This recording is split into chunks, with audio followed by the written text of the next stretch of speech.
السلام علیکم، میں ہوں شارق خان اور آپ کو اپنے چینل ایگری ٹاکس میں ویلکم کرتا ہوں۔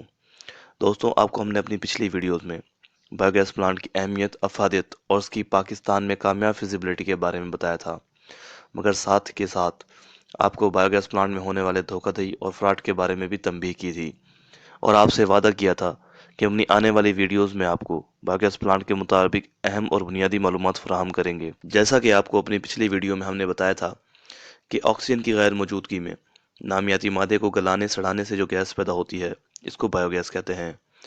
یہ مختلف گیسوں کا مجموعہ ہوتا ہے۔ اس میں سب سے اہم گیس میتھین ہوتی ہے جو 65 سے 70% تک ہوتی ہے۔ یہ جلنے والی بے رنگ اور بے بو گیس ہوتی ہے۔ اس مقصد کے حصول کے لیے ہم زیر زمین جو کنواں یا عمارت تعمیر کرتے ہیں اس کو بایو گیس پلانٹ کہتے ہیں۔ ویسے تو بایو گیس پلانٹ کی بہت سی اقسام ہوتی ہیں، مگر ہمارے ریجن میں قابل ذکر 3 ہی ہیں۔ پہلی، balloon type bio gas plant. دوسری، فلوٹنگ ڈرم یا floating gas holder bio gas plant. تیسری، فکس ہولڈر یا dome type bio gas plant. ہر بایو گیس پلانٹ بنیادی طور پر 4 حصوں میں مشتمل ہوتا ہے: انلیٹ، دوسرا ڈائجسٹر، تیسرا گیس ہولڈر اور چوتھا آؤٹ لیٹ۔ انلیٹ یا mixing chamber bio gas plant کا پہلا حصہ ہوتا ہے۔ تو پہلے بات کریں گے انلیٹ کی۔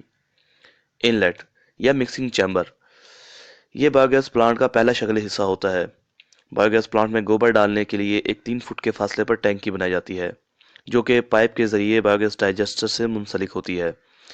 انلیٹ کا ڈیزائن ڈائجسٹر کے فیڈ کے مطابق ہوتا ہے تاکہ انسانی غلطی کو کم سے کم کیا جا سکے۔ اس کی ڈھلوان ایسی بنائی جاتی ہے کہ گوبر خود بخود ڈائجسٹر میں چلا جائے۔ اس ٹینکی کے اوپر لوہے کا ایک آلہ بھی لگایا جاتا ہے جو کہ گوبر اور پانی کو بہتر طریقے سے مکس کر کے بایو ڈائجسٹر میں بھیجتا ہے۔ اسی وجہ سے اس کو مکسنگ چیمبر بھی کہتے ہیں۔ اس آلے کو لگانے کا مقصد گوبر اور پانی کو مکس کر کے بہتر طریقے سے محلول تیار کرنا ہوتا ہے۔ ایک 50 کیوبک میٹر پلانٹ کی فیڈنگ کے لیے 400 سے لے کر 500 کلو گرام گوبر اور اتنا ہی پانی استعمال کیا جاتا ہے۔ انلیٹ یا مکسنگ چیمبر سے گوبر براہ راست بایو ڈائجسٹر میں داخل ہوتا ہے۔ ڈائجسٹر یا ڈائجیشن چیمبر وہ جگہ ہے جہاں پر آکسیجن کی غیر موجودگی میں نامیاتی مادے کے گلنے کا عمل ہوتا ہے اور میتھینوجن نامی بیکٹیریا سے بایو گیس پیدا ہوتی ہے۔ اس کے لیے سب سے پہلے زمین میں ایک گہرا کنواں کھود کر اس کی اندرونی سطح پر بجری اور سیمنٹ سے بیڈ تیار کیا جاتا ہے۔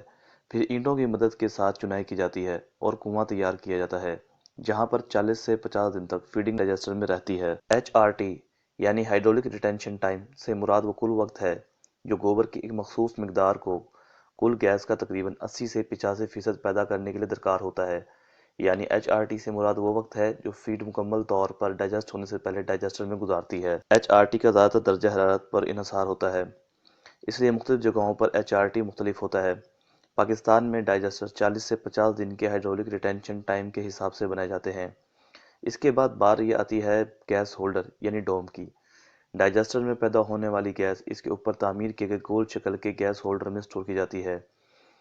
چھوٹے سائز کے گیس ہولڈر کے لیے سادہ سیمنٹ جبکہ بڑے سائز کے گیس ہولڈر کے لیے ری انفورسڈ سیمنٹ کنکریٹ سے گیس ہولڈر تعمیر کیے جاتے ہیں۔ گیس کے بہاؤ میں آسانی فراہم کرنے کے لیے گیس ہولڈر کے تعمیر کے وقت اس میں ایک گیس پائپ نصب کیا جاتا ہے۔ اس کے بعد باری آتی ہے مین ہول کی۔ بایو ڈائجسٹر سے ڈوم تک ایک بڑا سوراخ سلری کے نکاس کے لیے رکھا جاتا ہے۔ آؤٹ لیٹ کی تہہ مین ہول کی اونچائی کے برابر رکھی جاتی ہے۔ مین ہول تعمیراتی کام اور مرمت کے دوران لوگوں کے آنے جانے کا بھی کام آتا ہے۔ اب بات کریں گے آؤٹ لیٹ کی۔ ڈوم کی تعمیر کے بعد مین ہول کے اوپر مستطیل شکل کا ایک ہوز تعمیر کیا جاتا ہے جس کو آؤٹ لیٹ کہا جاتا ہے۔ اس کو ڈسپلیسمنٹ چیمبر یا پریشر ٹینک بھی کہتے ہیں۔ سلری ڈائجسٹر میں سے گزر کر مین ہول کے ذریعے آؤٹ لیٹ ٹینک میں جمع ہو جاتی ہے جو کہ گیس کے اوپر ضرورت کے مطابق پریشر ڈالتی ہے۔ سلری آؤٹ لیٹ ٹینک میں جتنی زیادہ سطح پر ہوگی اتنا ہی زیادہ گیس کا پریشر ہوگا۔ یہ آؤٹ لیٹ ٹینک سلری کے نکاس کا کام بھی کرتا ہے۔ آؤٹ لیٹ کی لمبائی اور چوڑائی بایو گیس پلانٹ کے مطابق بنائی جاتی ہے۔ اب تک ہم بات کر رہے تھے ڈومیسٹک بایو گیس پلانٹ کی جزوی شکل کی۔ انشاءاللہ اپنے آنے والی ویڈیوز میں ہم آپ کو سائٹ سلیکشن یعنی جگہ کے انتخاب کیسے کیا جاتا ہے پر بات کریں گے۔ اگر آپ کو ہماری ویڈیو پسند آئی ہے تو اس کو لائک کریں اور شیئر کریں تاکہ دوسروں کو بھی اس کا فائدہ ہو سکے۔ دوستو، اپنی آج کی ہم ویڈیو اختتام اس حدیث مبارکہ کے ساتھ کریں گے کہ آپ نبی کریم محمد عربی صلی اللہ علیہ وآلہ وسلم نے فرمایا کہ تم میں سے بہترین شخص وہ ہے جس کا اخلاق اچھا ہے۔ خوش رہیں، خوشحال رہیں، فی امان اللہ۔